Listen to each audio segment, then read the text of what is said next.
দেশের সামনে বড় বিপদ, অনুপ্রবেশকারীরা। ভারতের জনবিন্যাস পাল্টে যাচ্ছে, বেদখল হচ্ছে দেশবাসীর সম্পদ। প্রত্যেক অনুপ্রবেশকারীকে দেশ ছাড়া করব হুঙ্কার দিচ্ছেন প্রধানমন্ত্রী নরেন্দ্র মোদী। কি বলবেন স্যার?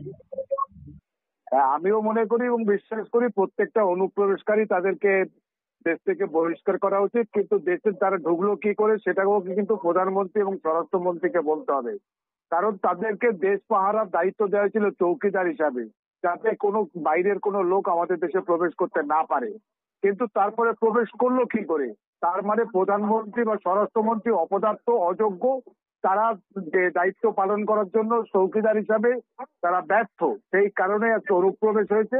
তবে অনুপ্রবেশ তো সবচেয়ে বেশিটা দেখা যাচ্ছে বা বোঝা যাচ্ছে যে ব্যাপারটা হচ্ছে ওই বিজেপির সমস্ত নেতা মন্ত্রী আরএসএস এর লোকজন, তারাই তো সব অনুপ্রবেশকারী।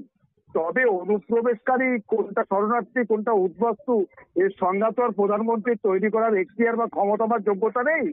তার তো আসলে ভারতবর্ষের সংবিধান তৈরি করেছিলেন বাবা সাহেব আম্বেদকর। সেখানে কোনো ধর্মের, বর্ণের, জাতের বা লিঙ্গের ভিত্তিতে বৈষম্য করার সুযোগ নেই। হ্যাঁ, বাবা সাহেব আম্বেদকর তিনি সংবিধান প্রণেতা, তার ডিগ্রি পড়ে শেষ করা যায় না। অথচ ভারতবর্ষের যিনি প্রধানমন্ত্রী তার ডিগ্রির খোঁজ পাওয়া যায় না, যে তার ডিগ্রিটা কি আছে, কোথায় আছে। ফলে সেরকম মানুষ আজকে ভুলভাল কথাবার্তা বলবে, এটাই স্বাভাবিক।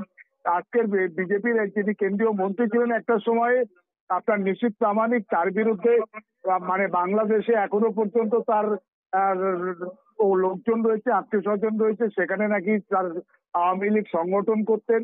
আরো স্বপন মজুমদার, তার বিরুদ্ধেও বাংলাদেশের ভোটার লিস্টে নাম থাকার অভিযোগ রয়েছে। বিভিন্ন নেতা মন্ত্রী, আপনার এই মুহূর্তে যে কেন্দ্রীয় মন্ত্রী রয়েছেন আপনার সুকান্ত মজুমদার, তার স্ত্রীর 2 জায়গায় ভোটার লিস্টে নাম পাওয়া যাচ্ছে।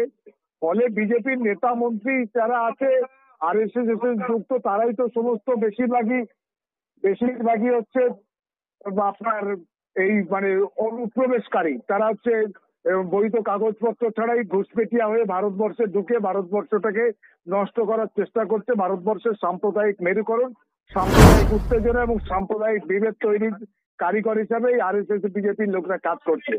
আমরা চাই প্রত্যেকটা ভারতবাসী ভারতবর্ষে থাকুক। আরএসএস, বিজেপি বা অন্য যে কোনো ধর্ম বর্ণের লোক যারা অনুপ্রবেশ করেছে তাদেরকে ভারত থেকে বের করে দেওয়া হোক। তবে সেখানে কোন রকম ধর্ম বা বর্ণ বা জাতির কোনো মানে বৈষম্য করার কোনো সুযোগ নেই। যে অনুপ্রবেশকারী সেই অনুপ্রবেশকারী, তার কোনো ধর্ম পরিচয় হতে পারে না। অনুপ্রবেশকারী। সেখানে যদি ধর্ম পরিচয় যদি কেউ তৈরি করে বা আনার চেষ্টা করে, সে হচ্ছে দেশদ্রোহী, দেশের সংবিধান বিরোধী, দেশের আইন বিরোধী। ঠিক, থ্যাংক ইউ। একদম ধন্যবাদ।